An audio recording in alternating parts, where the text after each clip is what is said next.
And here we are. And Mike Hello, everyone. is absolutely right. He's called us out on it. 5 minutes Late late. start. Yeah. Um, so, welcome, guys, to the Freelance, episode 28. 28 of these. 28. Yeah. That is over. Like, if all of them were an hour, which they're not, a lot of them are longer than that, then we've been doing this for over a day non-stop. Yeah. Um, yeah, I mean, it's probably, to be honest, it's probably closer to 2 days, um, with the length of some of them. So, but it's not going to be a long one today. Apologies, we are late starting. I've been at a theme park with my boys today and did not manage to get them to sleep at 7 o'clock, as is the normal time. So yeah, it was all a bit rushed, getting into here, but it's good to have some people saying hello.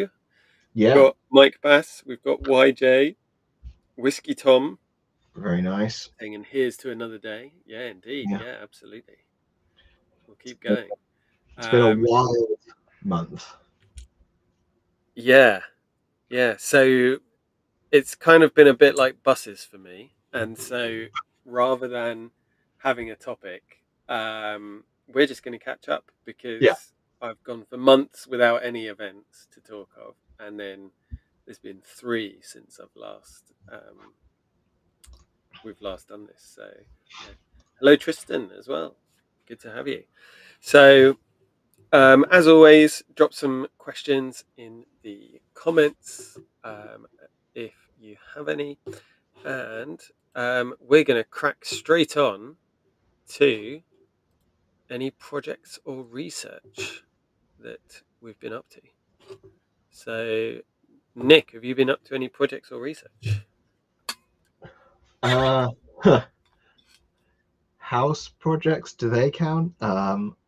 So the plan was that I would be like back in the swing of getting on with some projects. But the Monday before Empire, which is one of the events we're going to be talking about, we discovered we had a split, burst, ruptured, whatever pipe under the floor of our kitchen. And thus commenced a long saga involving many, many phone calls and many, probably pushing 10 to 15 hours just on hold over the course of that week. Wow. Because I was phoning most days every 2 to 3 hours and I was on hold for between 10 and 30 minutes every time. Wow. To Should have try and live get. streamed that. I mean, so mostly no. I was actually saying to Zach before we came on the stream is that I'm working on a couple of book projects for Empire, and every time I do like a larger book project, I'm like, I really should learn how to use a proper tool for doing this, not just word processing.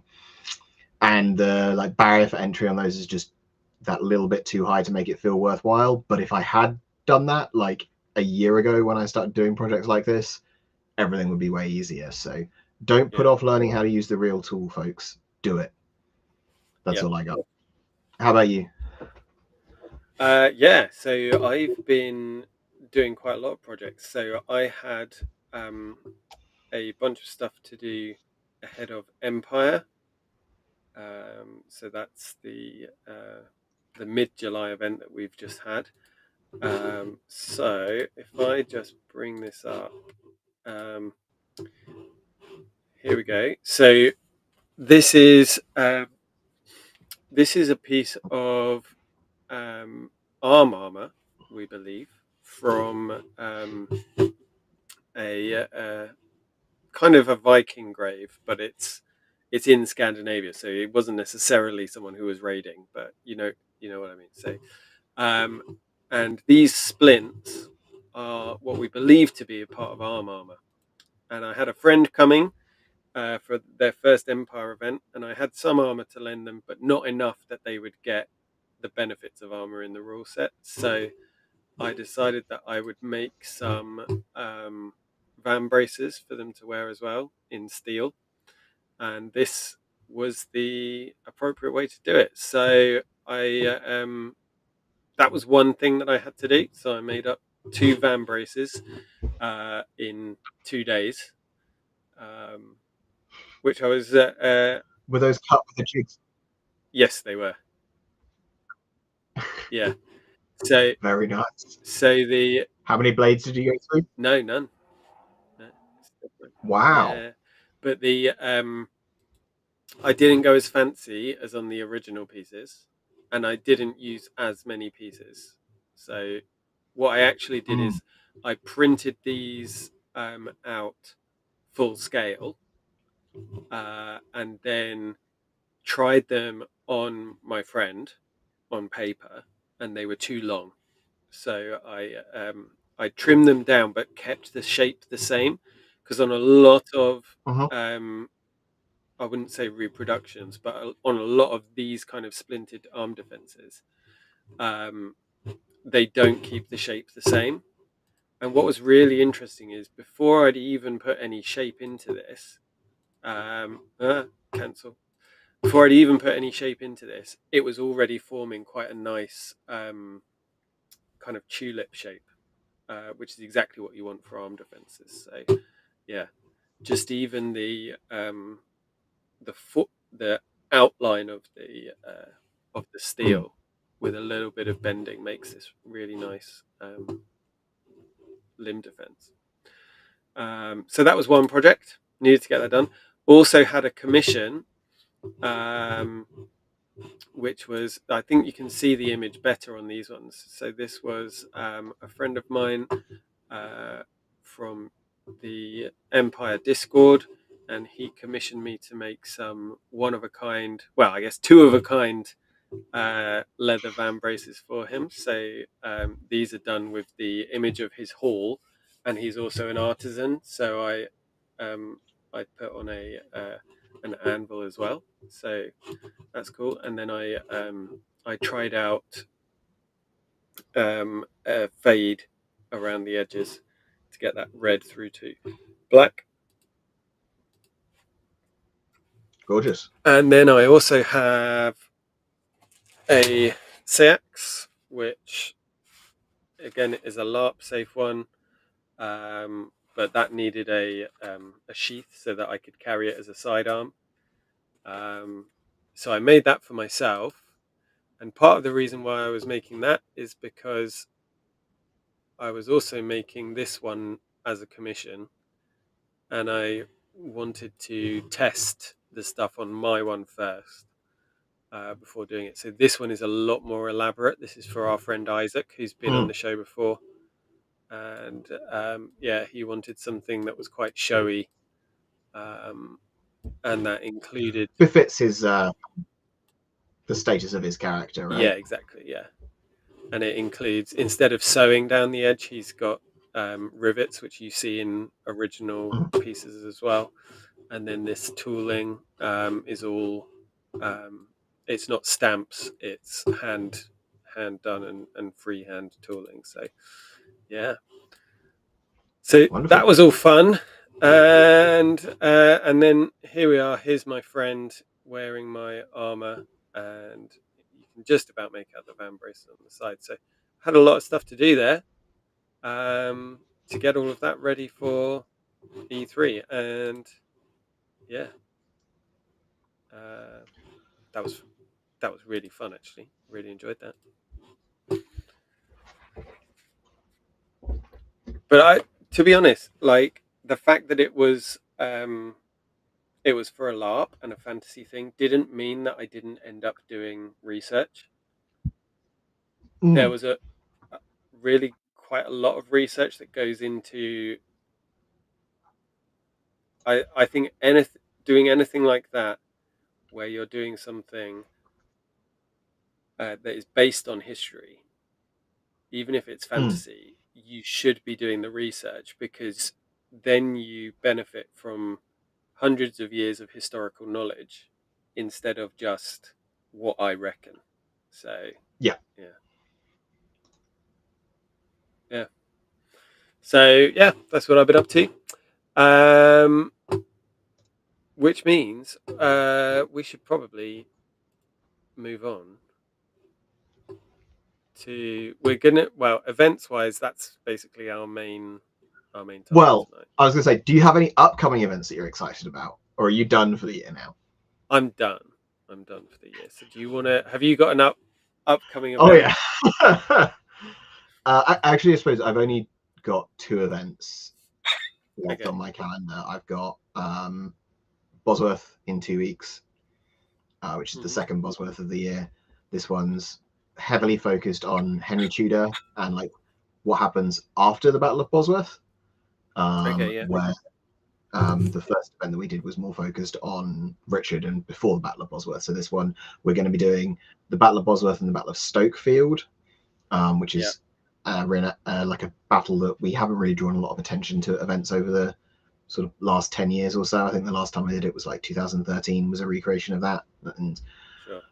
that's in 2 weeks. And then I've got Empire in September, last one at the current site, last one of the year. Unfortunate timing for me because I have to be on a plane at 8:30 Monday morning to fly to America for work. After that, so I will not have my full in-character setup. I'll be camping out of character, which is going to be a very strange experience. Yeah.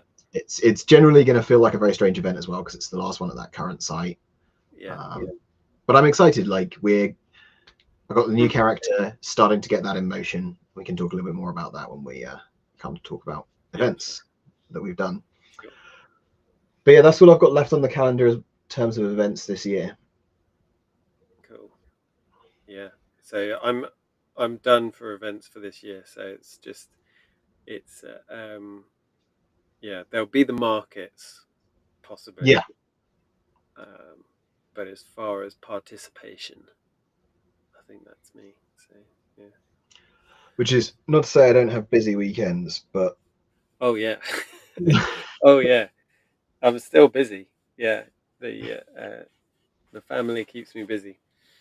So yeah. Right. So shall we should we jump in? Yeah, do you want to go chronologically? Yeah, sure. We can go chronologically. So chronologically, Tewkesbury came first, and we were both at Tewkesbury. We were. And unlike at Empire, we were both together at Tewkesbury. Yeah, we were in the same place, doing vaguely the same thing. Yeah. It was blisteringly hot. It absolutely was. Yeah. So yeah, I made an executive decision pre-Tewkesbury that I would not even bring my full plate armor with me because I didn't trust myself. Basically, I was like, I really should be sensible. And if I have my full armor with me, then I probably won't be sensible. So yeah, this is my get up. This is how I was armed for Tewkesbury.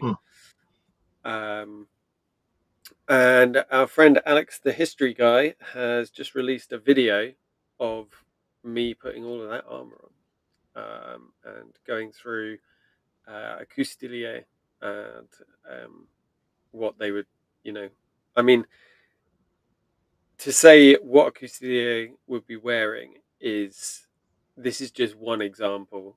Yeah. And there was no set thing. It was just basically a light cavalryman. What could a light cavalryman be wearing? And so that's what I was wearing. Yeah, but you, of course, being a named character, had fewer choices. When you can see me, I think vaguely in the background, getting leg harness on. Well, I also did a sensible. I did less of a sensible than you in some ways, and in other ways was equally sensible. So I couldn't get away without wearing leg harness or without wearing armor harness. But what I did was I did not wear my cuirass underneath my livery.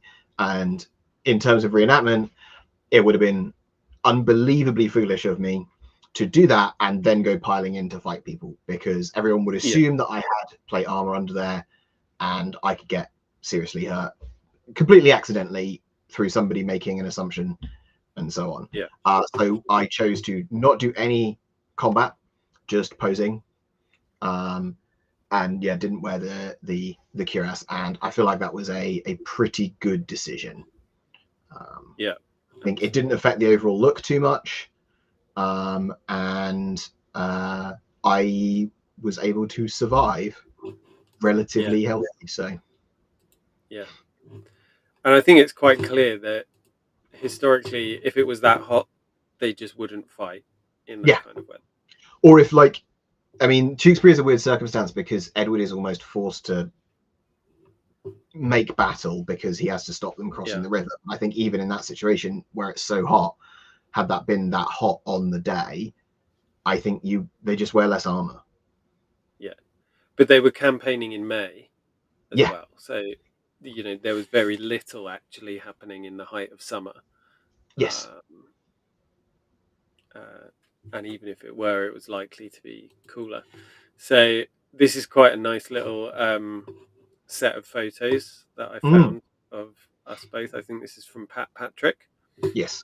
So as usual, I was your banner bearer, and the ground was so dry that it had opened up into cracks. Crevices. Yeah, like Massive really, canyons. really big cracks underfoot. And so we'd advanced to an area, and then we were waiting for the other guys to come.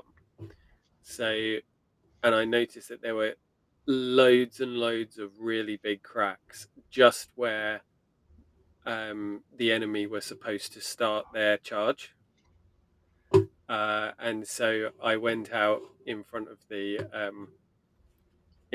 battle and shouted to Somerset that I had a message for him from you, and he came on out, and I just quietly said, be careful. This ground's terrible. Let your guys know that there are basically ankle breakers right in front of our lines. Yeah, and then you came out and told him to back off, because Yeah, obviously yeah, we had to make it look like we were, still angry with each other and actually battling. But yeah, you're still smiling though. Yeah, there were a few times I managed to make you smile as well on the march in. yeah, yeah, yeah, yeah. You managed to get me a couple of times. So as we march to the battlefield, Nick always tries to look all big and imposing and battle ready and stuff. So I do a little bit of a Chaucer thing, and yeah, say some silly things to try and get him to laugh. But yeah, so that was the battle at Tewkesbury. We didn't actually. Neither of us fought. No. I don't normally fight anyway. You do, but didn't this time. And therefore we both survived. But I wouldn't be wanting to do that in full armor. Kudos to the guys that did. That's not what I would want to do. And yeah, I wouldn't recommend that to other people either. No. The guys that did well done, because it would have been a pretty rubbish event if if all of us had decided not to. Yeah, yeah. Yeah, but at the same time, I kind of feel like there could have been a few more plans made by the organizers to make it easier for us to fight in full plate. So we were still mustering in the same places with no shade. It was still, the battle was still exactly the same length as it is every other year, and things like that. And you just think, well,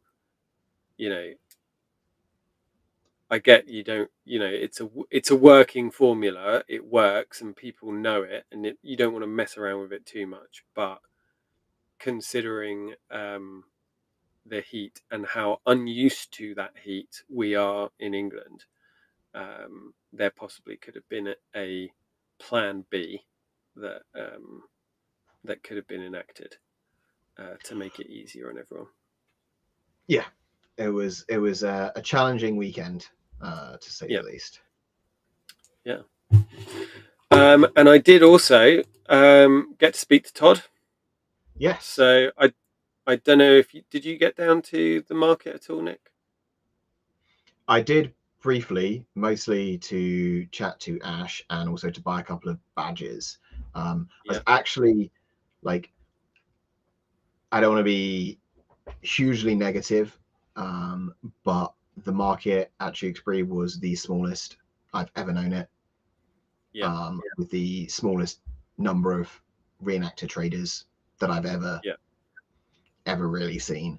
And that was kind of disappointing. Like, there were a couple of what I would call kind of basic bits of kit that I wanted to pick up that I wasn't able to, or I wasn't able to easily. So it would have taken me, like, it was not easy to find things despite there being very few traders there. And I feel like one of the strengths of Tewkesbury in years gone by has been the scale of the market, right? It's an additional draw for reenactors there. It was kind of disappointing. I don't know if the weather was part of it. I don't know if there were other factors involved, but I really hope that changes going forward. That like the organizers of the event and the traders that want to attend the event can kind of find a way to make that work, because it's and it's a really hard thing. Like, from the perspective of somebody who runs a group or helps run a group and is involved as like a senior person in other reenactment groups. It's a very difficult thing because you do events and people get excited and they want to join the hobby, right? You meet people, maybe like you do like a St. George's Day show, which has always been like the bread and butter of like the local show, right? You do an event at a pub or a church hall or a school or something on St. George's Day weekend. It's late April. People get really excited about reenactment. They want to join. They come along, like you might run training or whatever, and then you say to them, hey, you're going to need kit.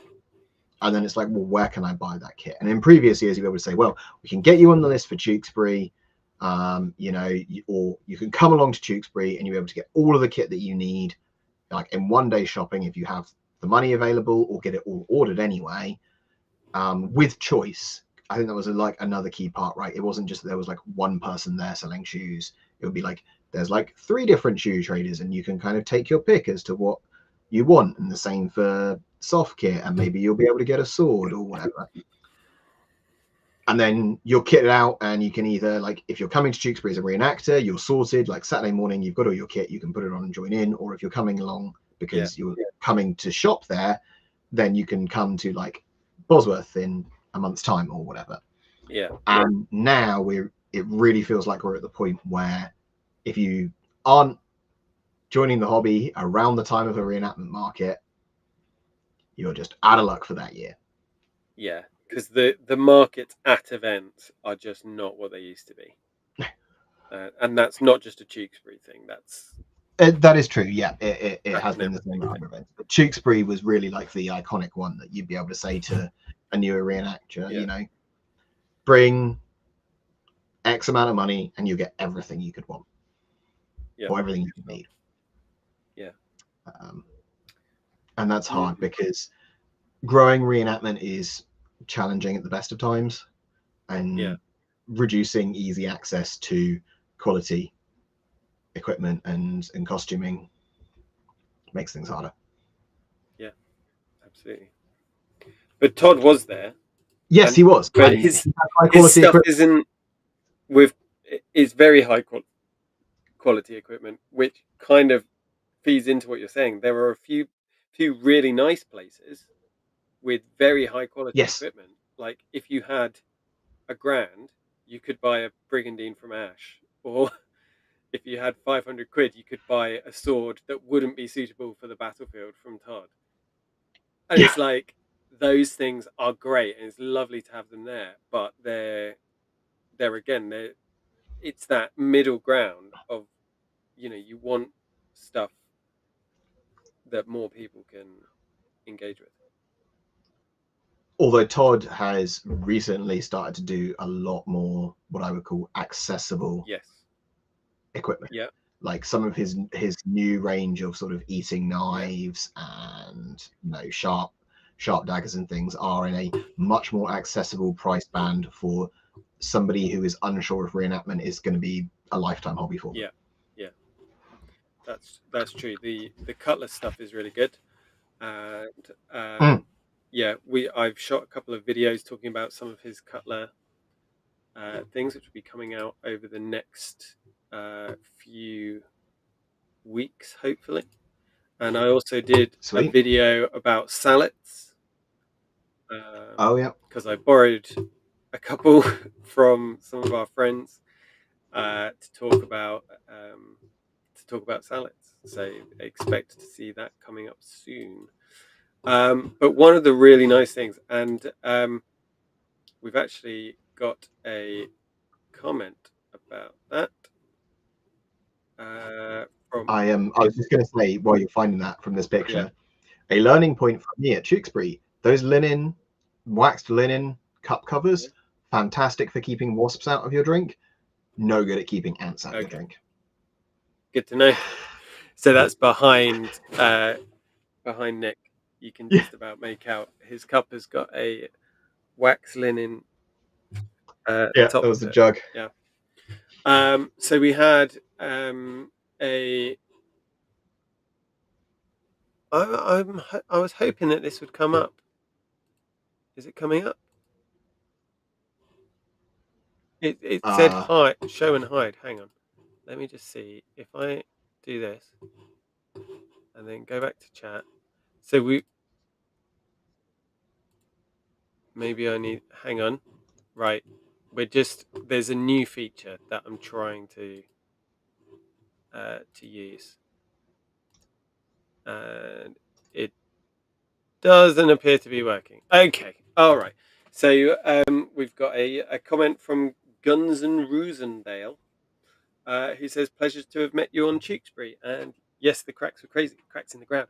But that was one of the big things for me at Tewkesbury, was meeting people who have watched a video or two, and it was really nice to meet them and to hear that some of my videos have been helpful and what we do has been helpful. And we also met one of my patrons and his family, and they'd come over from America. So it was good to have them come along. But I think for some some reason is broken because it's not showing the ticker either, patrons. No, it's not.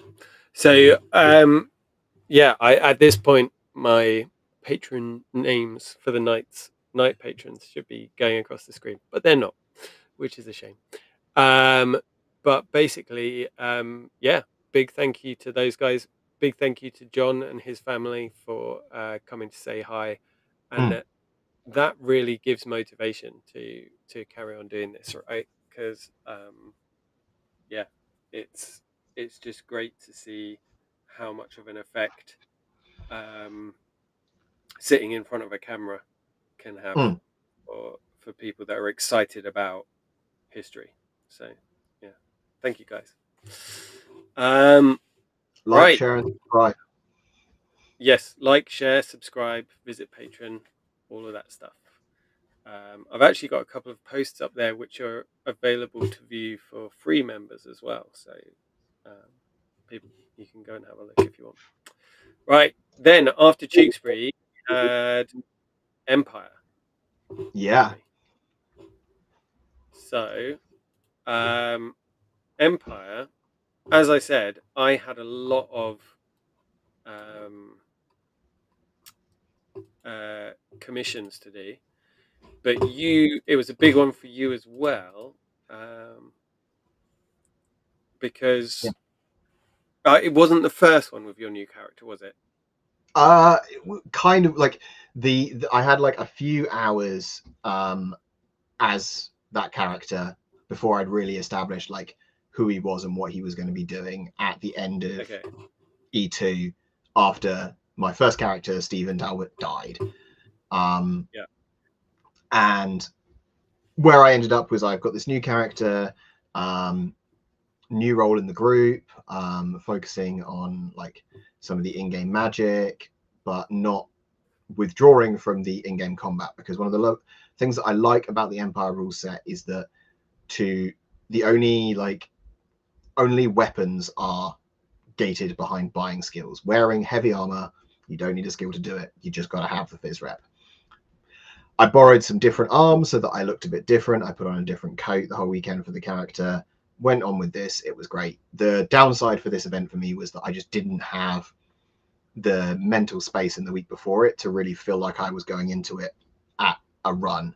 So I had originally had plans to get things done on the Friday evening. And because I was kind of pushing that kind of new phase for our group, that kind of didn't come off exactly on the Friday evening, kind of dragged into the Saturday, which then dragged into the Sunday. So we didn't get everything that we would have liked to have got done. But it was a really fun event. We did some stuff on the battlefield. It was a little different, or different for me anyway, because I was sergeanting for the group rather than just being a body in there, which was different again. Yeah, it was a really good event, and it was also the first Empire for both my wife Rosie and a number of our friends, and they all had a great time. This is Rosie, a couple of our friends, one of whom it was their first time, another who's only been once before, having a reading of in-character literature to them that they had just purchased. Okay. So yeah, and it's one of those wild things about Empire, right? Is that like this is just something that would like really not happen at a reenactment event, or not in this way anyway, potentially, but kind of just fitted with everything that was going on. It was another very hot weekend, particularly the Friday. Like the Friday morning, certainly where we were, was quite cool, but by the time we actually made it onto site Empire, because of this whole Water League thing, about 4:30, it was so hot. Okay. Yeah, it was it was cooler than Tewkesbury. I think for me, I don't feel it as much at Empire because I wanted to go away from full plate armor, having worn full plate armor for years and years. So my armor is designed to be smaller and lighter and kind of similar in coverage to a Roman legionary. So it is just cooler in general, but it was a cooler weekend than Tewkesbury, but it was still quite warm for what we did. And I also think we went from being in a cool house to being in vehicles to getting out into the blistering sun and go. Which was definitely a thing. But overall, it was a really, really good event. Everybody in certainly within our group had like the best time. Really enjoyed it. Wants to come back to at least another E3, maybe other events. I really enjoyed the new look for my character. And getting into doing some of the like more ritual roleplay or roleplay for magic rituals was fun. And hopefully could go on from there. Cool. So I didn't actually see you very much this weekend. So like I said, I'm in a different nation anyway, so here's a photo that I found with me in it. There's me in my Anglo-Saxon / late Roman / fantasy Rohirrim kit. And then I also had a friend who was there for the first time, so this is my friend Matthew. Amusingly, I can see Matt in this picture. Can you? Yeah. Over here? Yep, that's him. Is that him? Oh, there we Yeah. are. We can't have been very far apart then. No, no, So probably not. yeah. So this was from the battle on the Saturday. And so it's interesting. So this was I found this photo from Hairyman Photography, so you can go and find that and a bunch more on Facebook. Thank you to him for doing that. But yeah, the Saturday battle was incredibly successful. Like we achieved all of our um, Yeah. we achieved all of our objectives with very little in the way of casualties. Um, and it felt flat to me because we were just dominating it, very much dominating it. And I think part of that is to do with scenario design. Um, so the Saturday battle, we were supposed to track down and kill a golem type creature, which we managed to do.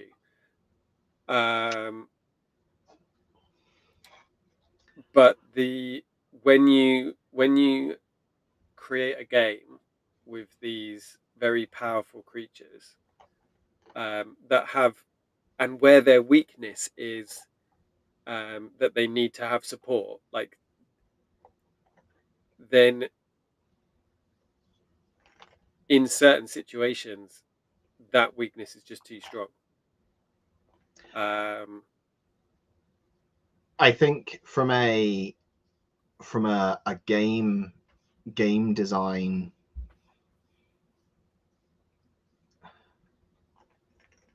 it's a difficult thing. I think for what you're saying is true, right? You have like a game, you have like you can't create an unwinnable situation for the players going in. They might put themselves in an unwinnable situation by making poor decisions, but you have to set it up so that there are like mechanisms for the players to win. Yeah. And I think that in this particular circumstance, the weakness was both obvious and easy to exploit. And I think it was easy to exploit for the nations that we had there. Possibly, I mean, yeah. In that, so basically, its weakness was that it was very strong, it's very hard to kill, but if it got isolated from the rest of its army, then it could be struck multiple times, and it needed basically skirmishes around it to keep people away from it. And it felt like the the units that were assigned to do that didn't have the cohesion and the command and control to actually manage it in the face of what we were doing. Yeah, and also like the kind of the scenario design for that particular monster is that you can hit it as much as you like and eventually it will fall over, but if you don't do a magic thing afterwards, it'll get back up again. And again, like if the monster isn't isolated, it's very difficult to do the magic thing because all of your ritual magicians can't wear armor. They can get shot, they can all of these things.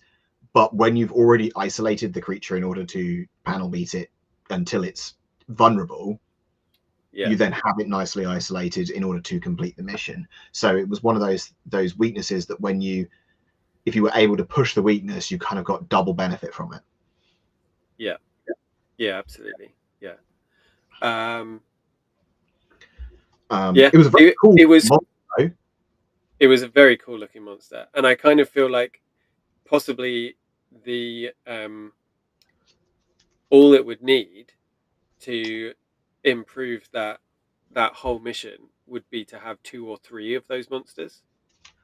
Everything else the same. or you have to kill it in a specific location. Yeah. Because then you can't separate it quite as easily. Yeah. Because you can, yeah. Right? Yeah. Yeah. So I would with any of these things, I think it could have been incredibly hard. Like if the players had decided on different nations for each battle, then it probably would have been a lot harder. But we had several nations with very strong command and control fighting against the monstering nations were ones that maybe don't quite have that that much unit cohesion and command and control. So if those player decisions had gone another way, then the Possibly. battle probably would have been a bit harder. But yeah, it was an interesting one because as a player, I was a little bit disappointed, but at the same time, I completely understand like these things can go multiple ways, and like the team have put together something really awesome. It just turned out not to be as hard as it could Yeah. have been. But from a character point of view, Eardred was really quite annoyed that basically, so Eardred got dedicated to Pride, Yeah. and he'd leveled up, so he'd got a new skill, he'd got a new spear, he'd repainted some of his shield, which was now enchanted, and he went out onto the battlefield to do some heroic stuff because that's his main aim, is to get a hero name. And there was no opportunity to be heroic because in every fight we fought in, we massively outnumbered the enemy. You really needed to come and fight where we were on the back end of that, because the first 45 minutes to an hour, I completely agree with you. It was not hugely challenging. It was all command and control, which actually for me was not a challenge, but like a different set of muscles to flex because I was heavily involved in that as a sergeant. Yeah. But the last 15 minutes that we were on that field where we had to push a gate and then hold a gate without support where we were, was not like, oh my god, I think we might all die here, but hard work, and we were absolutely gassed. And there would definitely at one point have been a real opportunity for you to earn yourself a hero name that I can think of. That, but there you go. So we were being held in reserve in case you guys needed to do a fighting withdrawal, but we never got used. So for the last 20 minutes of the battle, we were standing waiting. Yeah. So again, that's a really sensible thing for the field marshal to have done. Yep. But from Eardred's point of view, it's really annoying because it goes against his aims, his personal goals. So yeah, that was an interesting one. And then the Sunday battle was super fun because I was monstering, and I'd finished my quiver, so I took my bow and arrows, and I also got my own orc mask. So I was properly in the zone, being a scummy orc archer. And there was a moment where one of the Navarre archers got trapped behind enemy lines and got taken down. And I ran up to him and then turned around to someone else and said, "Can we loot their arrows?" and he looked up at me and was like, "Out of character, please don't." Yeah. I was like, fine. But I didn't want to use my own arrows because we were fighting in the woods. I didn't want to lose them. So, I was battle reffing, so. Yeah. So was that the first time you've battle reffed? Second time. I can now consistently say that I get more bruises battle reffing than I do fighting. Okay. Well, that's because you're not wearing armor. partly, and also partly because it's recognizing when players are about to walk into something stupid and getting between them and the obstacle, and sometimes that means that you accidentally hit the obstacle doing that. I was like, I'm pretty sure there's a bunch of fallen logs in that underbrush. I don't want players walking through there and like hurting themselves. And as I stepped partially into it to be like, don't go through here, just like kicked a fallen log, massive bruise on my shin. Whoops. I was like, well, made the right decision to stop players going in there, I guess. Yeah, it definitely would hurt them. Well, it's more along those of, I know that there's something in there. Yeah. And I'm trying to stop them doing that. They have no clue. And they're hugely focused on like doing this thing that like I was expecting to probably hit something. Yeah. But like if you just went in there without any thought and just assumed that it was open ground underneath this undergrowth, serious injuries. But yeah, battle reffing is a very, very different experience, and it's also very different to marshalling at reenactment events. Like watching for similar things, but much more dynamic. Yeah.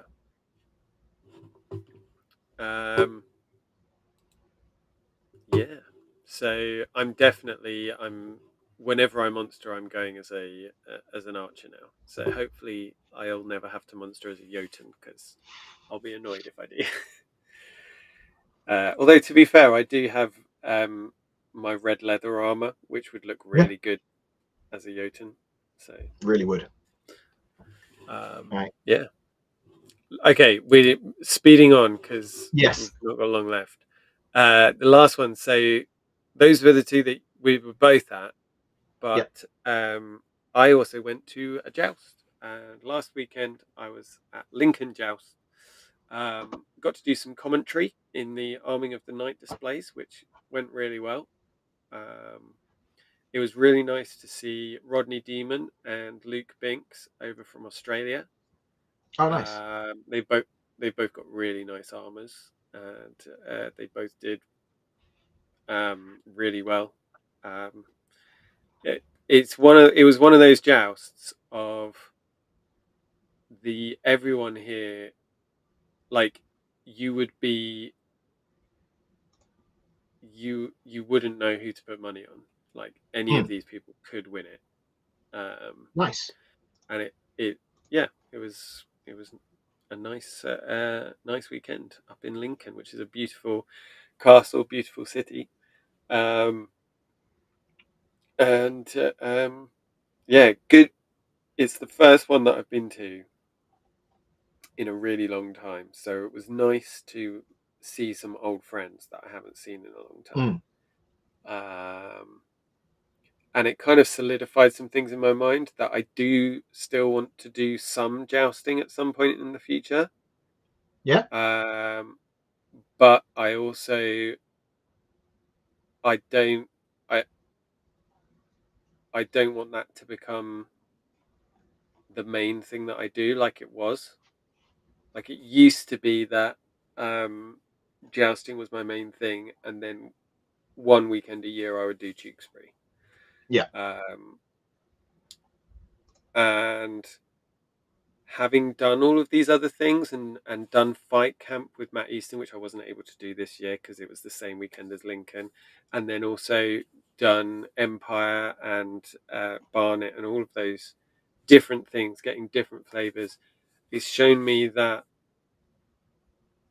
actually what I want out of this hobby is a wider selection of things, and jousting can't give me all of that. Because obviously you need to focus so much on the horsemanship and the competition. So yeah, it was useful. I'm glad it was a good weekend. And doing commentary is often like a nice fun different thing, I find. Yeah, and it was nice because it was a joint commentary that me and my friend Nigel were doing. So that was it was a commentary, but it was actually a conversation between me and Nigel about armor. which is always fun to have. Yeah. So, yeah. There we are. Is the knight retired? Are you talking to me, Michael? I'm not retired. I'm still. I'm having a break from jousting, so I'm actually having physio on my right shoulder because I've got a torn muscle in there. So I wouldn't be able to joust even if I wanted to at the moment. That would be silly. And that's one of the reasons why my new armor has got a lance rest on it, because I want to try that style of jousting and see if that helps my shoulder. But at the moment, family-wise and everything, it's just necessary for me to take a bit of a break from that and kind of work out where I want to go moving forwards. So, yeah. But watch this space. Right. I think that is all we have time for today, because I think so. Yeah. Unfortunately, I have to go sort some administration and organization things out. It's fun catching up on things. You've got admin. I've got sleep because Yeah. I am very tired. It's lovely to have everyone here. There's not been much going on in the chat, but there have been numbers here, so thank you for joining us. Yeah. And hopefully you've enjoyed our little ramble about these events. Yeah. Hopefully more of you will come and see us at future events. If you do, then let us know. If you're planning on coming to Empire, then you can get in contact with either of us and we can give you a code which will get you £15 off your first ticket for your first event. Indeed. So, yeah, if you want to try it out, do let me know and I can get one of those to you. Right. Thank you very much, everyone. And we will see you again soon. Take care, folks. Bye-bye.